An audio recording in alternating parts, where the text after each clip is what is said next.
to the Eastern Democratic Republic of the Congo. We pay tribute and bow our heads to Staff Sergeant William Eddie Ola, Staff Sergeant Molahlehi Ishmael Molahlehi, Staff Sergeant Shahlane Theophilus Siepe, Corporal Matume Justice Malisa, Corporal Renae Nemabulani, Lance Bombardier Itumeleng MacDonald Mureo, Lance Corporal Tseke Moffat Molapo, Lance Corporal Metsi Stensley Raswiswi, Rifleman Sibatane Richard Chokwe, Rifleman Derek, alongside soldiers from other southern African countries. They lost their lives in defense of the fundamental right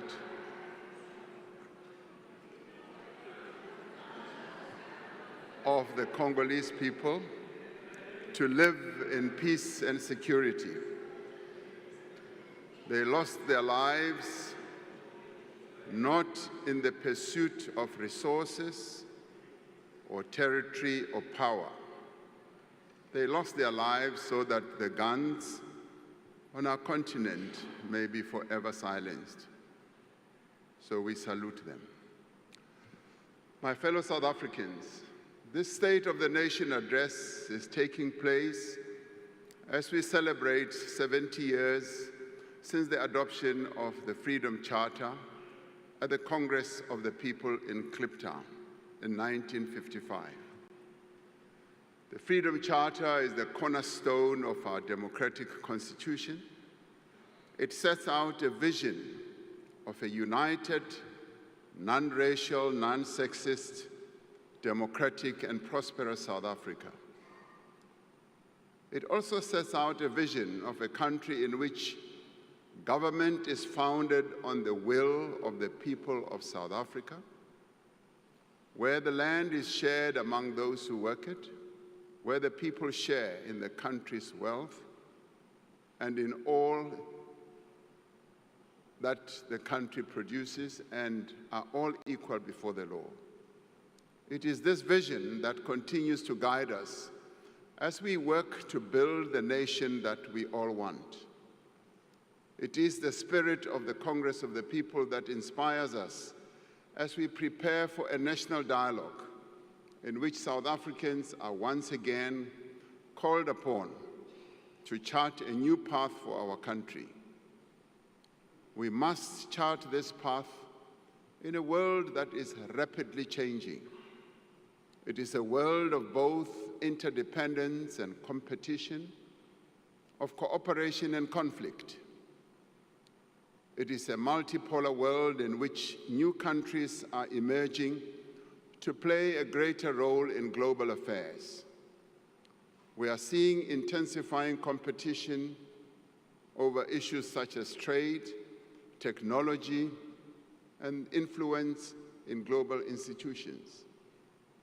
There are global fundamental shifts underway that affect every aspect of human life, from the growing impact of climate change to rapid advances in artificial intelligence, geopolitical tensions, and violent conflicts. In the face of these challenges, we are witnessing the rise of nationalism, protectionism, the pursuit of narrow interests, and the decline of common cause. This is the world that we, as South Africa, a developing economy, must now navigate. But we are not daunted to navigate our path through this world that constantly changes. We will not be deterred.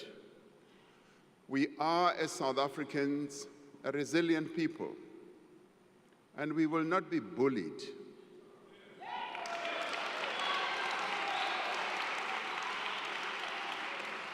We will stand together as a united nation, and we will speak with one voice in defense of our national interests, our sovereignty, and our constitutional democracy.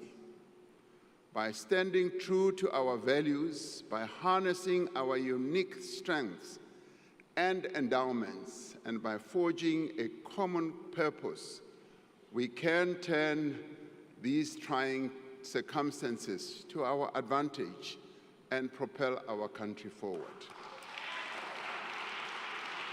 As South Africans, we stand for peace and justice. We stand for equality and solidarity. We stand for a non-racial future, and we stand for democracy and tolerance as well as compassion. We stand for equal rights for women, for persons with disability, and for members of the LGBTQIA+ community. We stand for our shared humanity, not for the survival of the fittest.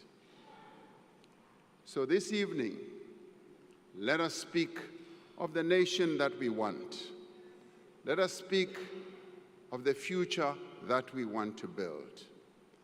Let us speak of the work that we as South Africans must do, and the work that we are doing to build that nation and to build that future. We want a nation united in its diversity. At many difficult moments in our past, we found strength in working together towards a common goal. Through partnership, we brought peace and democracy to our country, which was once troubled.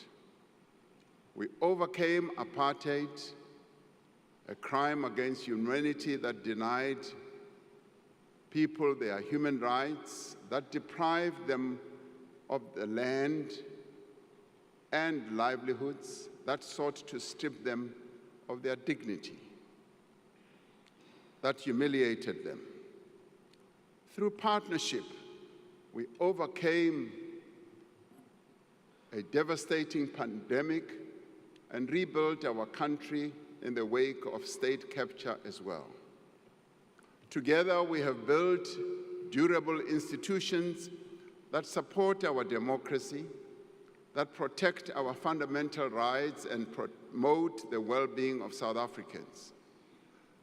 We have built meaningful partnerships between government and business and labor and civil society and other social partners to drive growth and development. These stand as models of cooperation for the rest of the world. South Africans are continuing to work together to confront our country's challenges and build a nation that works for all. Guided by the wishes of the people, we have set aside our differences and agreed to work together for the good of all South Africans. In the last week, we have adopted the Medium-Term Development Plan, which sets out a clear and ambitious program for the next 5 years.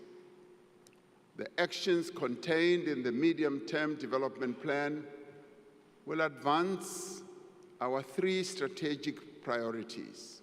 Firstly, to drive inclusive growth and job creation.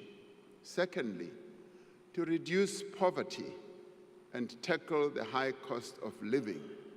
And thirdly, to build a capable, ethical, and developmental state. Our most urgent task is to grow our economy so that we can create jobs, reduce poverty, and improve the lives of South Africans. To undertake this task, we need a government that works for the people. We need a state that is capable, competent, underpinned by a professional public service. South Africans want a state that treats all people with dignity, humility, and respect. A state with leaders who are prepared to serve our people with complete dedication, and public servants who are ethical, skilled, and properly qualified. To achieve these objectives, we are strengthening the role of the Public Service Commission in the appointment of key people who direct the affairs of our state, such as Directors General, Deputy Directors General, Chief Executive Officers of SOEs and board members and other senior positions. We will introduce a graduate recruitment scheme so that we may attract the best and the brightest in the public service. A capable state must start where our people live and work. In many cities and towns across our country, roads are not maintained. Water and electricity supply is often disrupted. Refuse is not collected, and sewage runs in the streets. In part, this has happened because many municipalities lack the technical skills and resources required to meet our people's needs. Many municipalities have not reinvested the revenue they earn or collect from these services into the upkeep of infrastructure. Starting this year, we will work with our municipalities to establish professionally managed ring-fenced utilities for water and electricity services to ensure that there is adequate investment and maintenance. Many of the challenges in municipalities also arise from the design of our local government system. We will therefore undertake extensive consultation to develop an updated white paper on local government to outline a modern and fit-for-purpose local government system. We will also review the funding model for municipalities. We will do so because many of our municipalities truly do not have a viable and sustainable revenue base. We will work with traditional leaders in the implementation of local development programs. We will also seek to work with our traditional leaders in ensuring that they continue their own work as we give them the recognition as the natural and indigenous leaders of our people. We will expand our support to municipalities that require assistance, drawing on the lessons of the Presidential eThekwini Working Group. We are seeing great progress in eThekwini as we implement the district development model, which enables all key role players, as in government, business, labor, and community-based organizations, to work together. As we work to reform the public service and build the capability of the state, we will harness technology to transform the way government works. We will invest in digital public infrastructure to give South Africans access to government services anytime, anywhere, through a relaunched government gov.za platform. At the heart of this transformation will be the implementation of a digital identity system. Now, these measures will in the end transform the relationship between citizens and government and create one government that is accessible to every person at a touch. We want a nation with a thriving economy, an economy that benefits all. To create this virtuous cycle of investment, growth, and jobs, we must lift economic growth to above 3%. To achieve higher levels of economic growth, we are undertaking massive investment in new infrastructure while upgrading and maintaining the infrastructure that we have. We're developing innovative ways of funding infrastructure. We are engaging local and international finance institutions and investors to unlock 100 billion rand in infrastructure financing. A project preparation bid window has been launched to fast-track investment readiness. This includes revised regulations for public-private partnerships, which will unlock private sector expertise and funds. And government will spend more than 940 billion rand on infrastructure over the next 3 years. Now, this includes 375 billion rand in spending by state-owned enterprises. This funding will revitalize our roads and bridges. It will build dams and waterways. It will modernize our ports and the river between Port Edward and Lusikisiki, and will become the tallest bridge in Africa.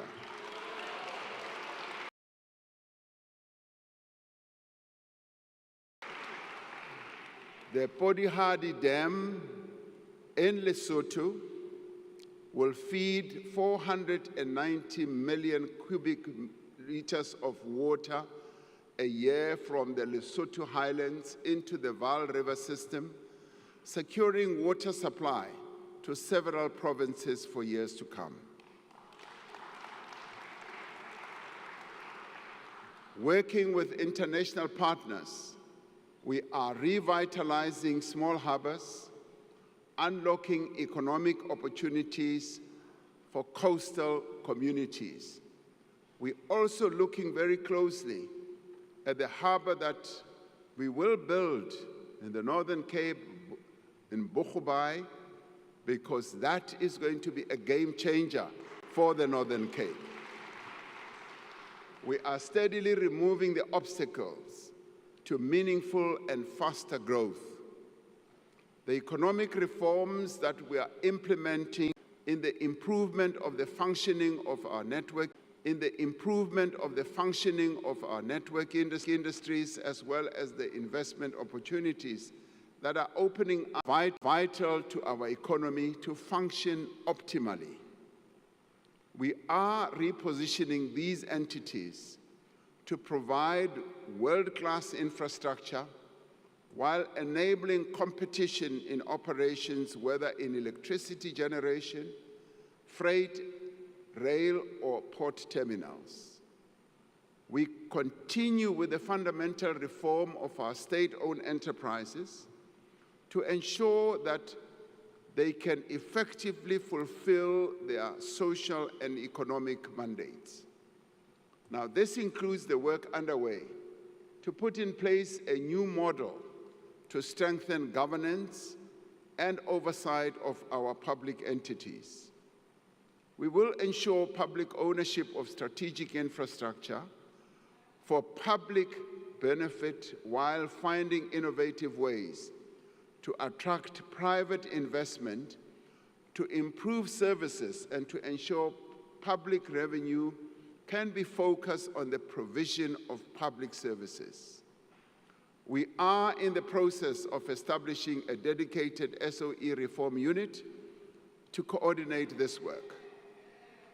The measures we have implemented through the Energy Action Plan have reduced the severity and frequency of load shedding, with more than 300 days without load